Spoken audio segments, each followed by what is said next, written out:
اگلا سوال ہے علی بھائی، قرآن و سنت کے مطالعے سے تو ہمیں تین طرح کی ذی شعور مخلوقات کا پتہ چلتا ہے: انسان، فرشتے اور جنات۔ کیا ان تین مخلوقات کے سوا بھی کوئی اور مخلوقات موجود ہیں، مثلا ایلینز وغیرہ؟ اگر ہاں تو اس کی دلیل کیا ہے؟ ایلین یعنی خلائی مخلوق؟ ہاں جی۔ اچھا، پاکستان میں خلائی مخلوق کا اور مطلب ہے اور اس سوال میں خلائی مخلوق کا اور مطلب ہے۔ ایلینز کا اس طریقے سے ذکر تو قرآن و حدیث میں کہیں نہیں آیا جی۔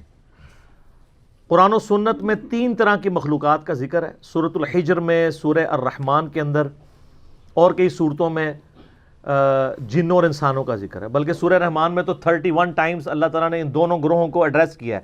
فَبِأَيِّ آلَاءِ رَبِّكُمَا تُكَذِّبَانِ، اے دو بھاری گروہ ہو، تم اپنے رب کی کس کس نعمت کو جھٹلاؤ گے اور کس کس قدرت کی نشانی کو جھٹلاؤ گے؟ کیونکہ دوزخ کی آیات میں آپ نعمت کا ترجمہ تو نہیں کریں گے نا، آلہ ویسے بھی کہتے ہیں قدرت کی نشانی۔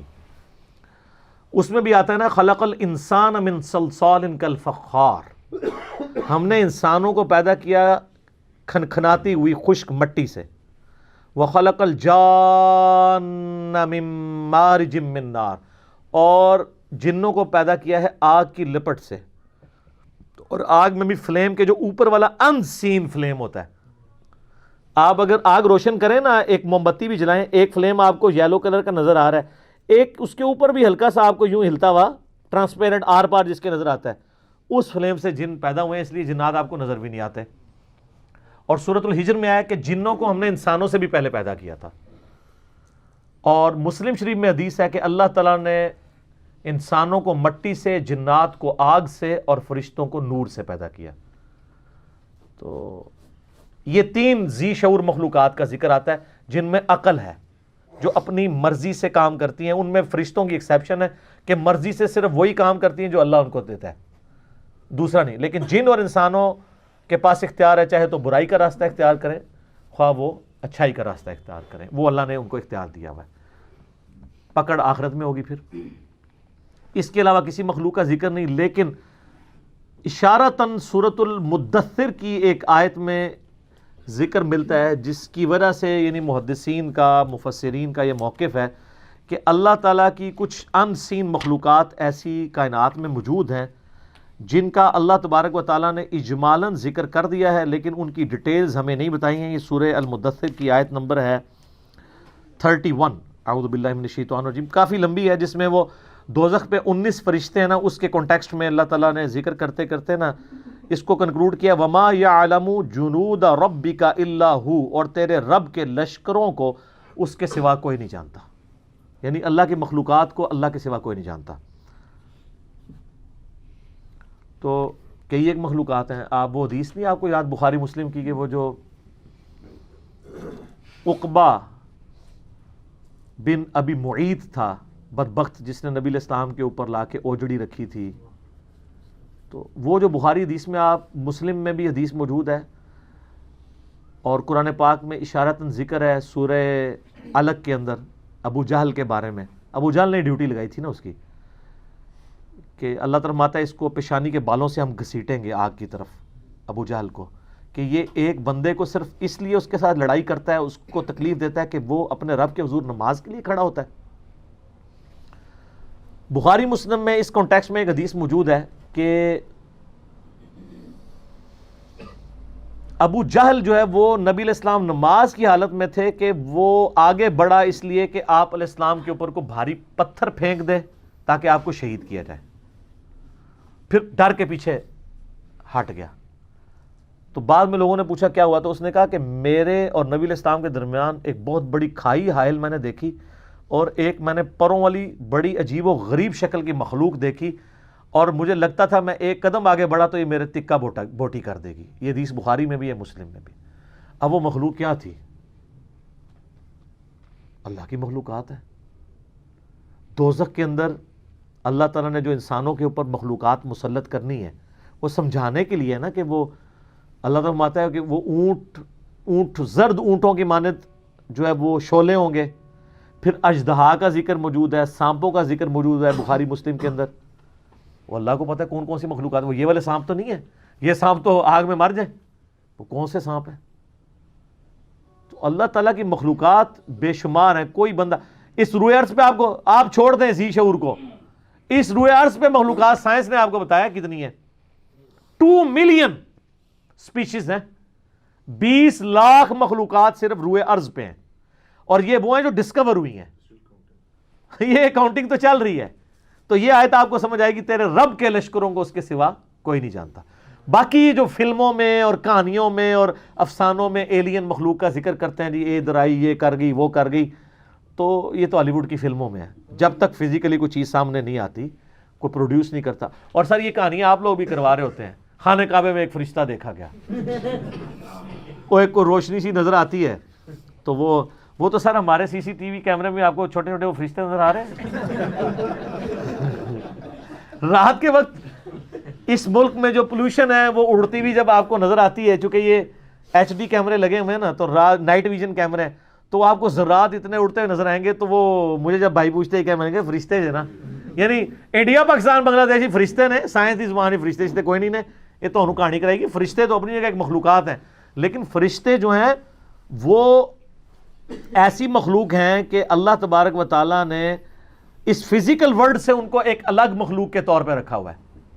اس فزیکل ورلڈ کی مخلوق نہیں ہے، اس لیے آپ کبھی دیکھ نہیں سکتے فرشتوں کو جب تک کہ وہ اس فزیکل ورلڈ کے جو قوانین ہیں ان کے مطابق انسانی شکل میں نہ آ جائے. جیسا کہ حدیث جبریل ہے، مسلم میں تو ڈیٹیل ہے، بخاری میں بھی ہے، جیسے جبریل علیہ السلام انسانی شکل میں آئے، سفید کپڑوں میں، کالے ان کے یعنی بال تھے، اور ایسے تھے کہ ان کے کپڑے کے لگتا تھا کہ کوئی سفر کے آثار بھی نہیں ہے، اور بندہ بھی کوئی آؤٹ اسٹیشن تھا. وہ جبریل علیہ السلام تھے، نبی علیہ السلام سے 1 to 1 سوال کر کے چلے گئے، گھٹنے سے گھٹنے ملا کے. تو اس طرح ہو سکتا ہے کہ فرشتہ انسانی شکل میں آ جائے. باقی یہ جو لوگ دعوے کرتے ہیں نا جی فلاں کو خضر مل گئے، فلاں کو فلاں بزرگ مل گئے، فلاں کو فلاں یہ ہو گیا، تو ساری کہانیاں ہیں سر. یہ تو کہانیاں اتنی ہیں، اور مجھے دکھ ہوتا ہے اس وقت جب ہمارے مذہبی طبقے کی طرف سے یہ چیزیں کہانیاں آتی ہیں. میں آپ کو پتا ہے سبز پگڑی والی جماعت کے ساتھ بھی رہا، میں رائے وینڈ والی جماعت کے ساتھ بھی رہا، اور جماعتوں کے ساتھ بھی، جدھر بھی میں گیا ہوں نا اس طرح کی کہانیاں مجھے ملی ہیں. میں حرم مکہ میں بیٹھا ہوا تھا، تو ایک تبلیغی جماعت کے بھائی تقریباً آدھا گھنٹہ میں نے دیکھا وہ یوں دعا کرتے رہے، اور آدھا گھنٹہ دعا کرنا بڑا کنوکشن والا ایمان والا بندہ ہی کر سکتا ہے. ابھی جمعے میں کافی ٹائم تھا، سلام پھیرا، تعارف ہوا، انڈیا کے تھے، تو کرتے کرتے تو وہ کہنے لگے یہ بھی جو ہمارا بنگلہ دیش والا اجتماع تھا نا، اس میں صحابہ کرام سمیت نبی علیہ السلام تشریف لائے تھے، لوگوں نے دیکھا ہے. یہ عام ہے، اس کو کہتے ہیں کارگزاری. کیوں سر؟ آپ تو خود جماعت میں ہے نا. یہ جماعت کے وہ رکن ہیں جو باغی نہیں ہے، بابی نہیں ہے، بس مانتے ہیں کہ یار یہ کہانی ہے، کرتے ہیں یہ لوگ. اور سر آپ کو بتاؤں، آپ سبز پگڑی والی جماعت میں نہیں رہے، وہاں پہ وہ دعوت اسلامی کی بہاروں کے نام سے چلتا ہے، یہاں کارگزاری کے نام سے چلتا ہے. اور اللہ معافی دے، یہ کارگزاریاں آپ کرسچنز کی جو جماعتیں نکل رہی ہیں ان سے بھی سنیں گے. کل کو یہ نہ ہو آپ کرسچن ہو جائیں جا کے. اور یہ کارگزاریاں آپ کو ہندوؤں میں بھی نظر آئیں گی. کتنے وہ لاکٹ کے اشتہار چل رہے ہوتے ہیں نا کہ جناب فلاں جگہ ایئر کریش ہوا، ایک بندہ بچا، اس نے وہ بھگوان والا لاکٹ پہنا ہوا تھا. تسی جناب وہ نالائن سی والے بیج بیچ دے ہو، وہ اپنے لاکٹ بیچ دینے. تو یہ بائی چانس بھی تو ہو سکتا ہے نا. یا تو یہ ہے کہ بھئی آپ ایک جہاز روانہ کریں جس پہ ساری سواریوں کو لاکٹ پہنائیں، اس کو گرائیں، اور کہ سارے بچ گئے، پھر منہ گے نا. ہاں کہانی تو پھر انج ہوتی، گورا تو پھر انج انالیسس کرتا ہے نا، بائی چانس نال تو نہیں ہوتا. یہ ساری کی ساری چیزیں کہانیاں، جھوٹ، اور یہ وہاں بھی ملتا ہے. میں آلموسٹ دعوت اسلامی کے اجتماع میں 6-7 کنٹینیوس اجتماعوں میں گیا ہوں. آلموسٹ ہر اجتماع کے بعد آتے تھے ایک اسلامی بھائی کا بیان ہے، نبی علیہ السلام خواب میں فرمایا جتنے لوگ اجتماع میں ہیں تمام کی مغفرت ہو گئی ہے. خوابوں کے اوپر سارے کام چل رہے ہیں. اور یہی رائے ونڈ میں آئے گا تو وہ کہیں گے جھوٹ ہے، رائے ونڈ والے کہیں گے یہ جھوٹ ہے، اور ہم کیا کہیں گے کہ دونوں ہی ایک دوسرے کو نیچا دکھانے کے لیے. او جی پنجے جو خون نکل آیا، تو وہ سب نکال سکتے ہیں. آج کل تو اتنے لوہین ہیں جو مرضی نکالتے رہے، آپ فزیکلی سامنے لائے نا. اچھا جی وہ بزرگ کی لاش فلاں جگہ سے سلامت کی راتوں رات شفٹ کر دی. راتوں رات کیوں شفٹ کی ہے؟ میں نے تو اس کا بڑا صاف فارمولہ دیا کہ لاش نکالنے کی ضرورت نہیں. جو اب بزرگ مر رہے ہیں بڑے بڑے، ان کو 1 ہفتے کے لیے رکھ دیں چوک میں دھوپ کے اندر، تو دیکھ لیتے ہیں کیا ہوتا ہے، پتہ چل جائے گا. تو عیدی والوں کے پاس کیوں رکھاتے ہیں؟ جتنے اولیاء اللہ کی لاشیں ہیں اگر وہ ڈیلے ہو جنازہ تو وہ جا کے ادھر فریزر میں کیوں رکھواتے ہیں یار؟ انہوں نے تو قبر کے اندر نہیں گلنا. تو باہر رکھیں ان کو. وہ کسی کسی کا پروٹوکول ہے جس کو اللہ دے دے, یہ جنرل رول نہیں ہے. انبیاء کے لیے تو ڈیفینیٹ ہے, انبیاء کے بعد جس کے لیے اللہ چاہے. ورنہ میں نے ان کو کہا کہ کئی صحابہ اکرام ہیں جن کو وفات کے بعد ان کے جسم کا مسئلہ ہوا ہے تو ان کی لاش کی حفاظت تو نہیں ہوئی, ہوا ہے نا. رومن امپائرز کی جنگوں میں کئی صحابہ کو تیل کے کڑاہوں میں زندہ جلایا گیا, روسٹ کیا گیا ان کو, وہ تو نہیں بچے. سر دنیا بقدر ایفرٹ ہے. اس سے بھی بڑھ کے ابو عبیدہ ابن جراح طاعون کے مرض میں مبتلا ہو کے شہید ہوئے ہیں. سر طاعون کے مرض میں انسان کی کیا حالت ہوتی ہے, جسم کے اوپر پھوڑے نکلتے ہیں اور پھر تعفن پھیلتا ہے اور اس کی تکلیف وجہ سے انسان مر جاتا ہے. اتنے بڑے بڑے پھوڑے نکلتے ہیں. اور یہاں وہ جنید جمشید صاحب جب شہید ہوئے ایئر کریش میں تو کہتے ہیں دیکھو جی کیسی موت مرا ہے یہ. تو میں آپ سے پوچھتا ہوں ان کو تو چھوڑ دیں.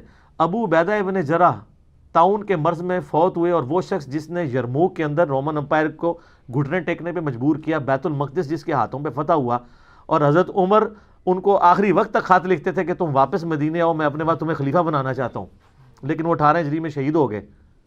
اور جس کے بارے میں بخاری مسلم میں حدیث ہے ہر امت کا کوئی نہ کوئی امین ہے, اور میری امت کا امین ابو عبیدہ ابن جراح ہے. جس کے بارے میں مسلم شریف میں حدیث ہے, ام عائشہ کہتی ہیں کہ میرا خیال ہے کہ نبی علیہ السلام اگر اپنا خلیفہ کسی کو بناتے تو ابو بکر کو بناتے, اور ابو بکر کے بعد کسی کو بناتے تو عمر کو بناتے, اور عمر کے بعد کسی کو بناتے تو ابو عبیدہ کو بناتے. یہ مسلم شریف میں ہے. اور اس ابو عبیدہ کی موت کس طرح ہو رہی ہے؟ آپ لوگ ہوتے تو کہتے کہ جی وہ جناب نفل پڑھ رہے تھے, سجدے میں گئے اور وہیں پہ وصال فرما گئے. آج کسی بندے کی اس طرح کی موت ہو جائے, دوسرے فرقے والے کہتے دیکھو کتے کی موت مرا ہے, یہی کہتے ہیں نا. سر کوئی ڈیسیژن نہیں کر سکتا کہ اس کا دنیا سے ایگزٹ کیا ہے. کوئی شیر کے پنجرے میں مرے گا, کوئی ایئر کریش میں مرے گا, کوئی سمندر میں ڈوب کے مرے گا, کوئی میدان جنگ میں مرے گا. آخرت فیصلہ کرے گی کہ اس کے ایگزٹ کا انجام کیا ہوا ہے. ورنہ تو طاعون کے مرض میں کتنی تکلیف سے انسان مرتا ہے, آپ سوچ سکتے ہیں کتنے لوگ شہید ہوئے ہیں اس طریقے سے. تو ہم شہید بول رہے ہوتے ہیں, لیکن اگر آپ وہ جو مرض تھا اب تو دنیا سے آلموسٹ ختم ہو چکا ہے.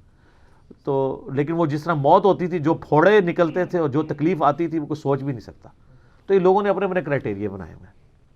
ٹھیک ہو گیا جی. جزاک اللہ.